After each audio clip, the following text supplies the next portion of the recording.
ये mobile is a very very big problem, it's a very serious issue. मुझे किसी ने एक दफ़ा कहा था कि व्हाट्सएप वगैरह लैपटॉप पे आ जाता है, तो मेरा ख्याल में एक पहला स्टेप ये ज़रूर होना चाहिए कि आप इस मोबाइल से लैपटॉप की तरफ आ जाएं, क्योंकि लैपटॉप मेरा ख्याल है कि बेड तक नहीं जाता। Something has to be done and it is very urgent, it's a very very serious issue.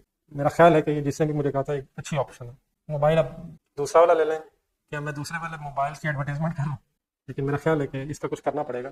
इसका क्या किया जा सकता है ये मेरा ख्याल आप बता सकते हैं। और ये धोखा कि मैं इसे कंट्रोल कर लूंगा, ये कई दफा हम खा चुके हैं। ये हमें कंट्रोल कर रहा है, हम इसे कंट्रोल नहीं कर रहे। तो ये बहुत सीरियस इशू है, इसको कुछ ना कुछ हल करना पड़ना है। और डेफिनेटली मेरे पास इसका कोई हार्ड एंड फास्ट रूल नहीं है, क्योंकि जो फंक्शंस मोबाइल के अंदर है वो लैपटॉप में आ जाते हैं सारे। नहीं जो नहीं यानी कि जो चीजें उसमें चाहिए होती हैं उसमें आ जाती है। तो एक मेरा ख्याल एक पहला स्टेप राइट डायरेक्शन में ठीक है। ये मेरे ख्याल में पहला स्टेप ये है कि कम से कम ये बेड तक ना पहुंचे। ये जो बेड तक पहुंच जाता है ना, पहला स्टेप ये है कि ये खत्म हो, हम अपनी मर्जी से सोच सकें, हम मर्जी से उठ सकें। पहला स्टेप ये लें, तो स्टेप वाइज मेरा ख्याल। लेकिन सॉरी आखिरी बात, इसको सीरियस इशू लेंगे तो ये बात आगे आएगी, ये हुई खत्म हो गई, इस तरह नहीं होना ये आपका ऐसा। और जिसने ये काम कर लिया आप समझे हमने सबसे बड़ा बहुत बड़ा अपने साथ जहाज कर लिया। ये बहुत बड़ा स्टेप होगा अगर आप उधर से इधर होगा, और इंशाल्लाह मेरे ईमानी ताकत आप में आ जाएगी। आप और बहुत कुछ बड़े आराम से छोड़ देंगे, और बड़ा कुछ बड़े आराम से आप छोड़ सकते हैं अगर आपने ये छोड़ दिया। जिस एज में आप लोग हैं, आप लोगों का सबसे बड़ा टेस्ट इस वक्त अपोजिट सेक्स है। तो अगर आपने ये हिम्मत कर ली तो इसका मतलब ये होगा कि आप बहुत जगह और हिम्मत कर सकते हैं। ये कोई छोटा कदम नहीं होगा। इसे लाइट नहीं, ना इसे लाइट लिया जा सकता और ना ये लाइट है।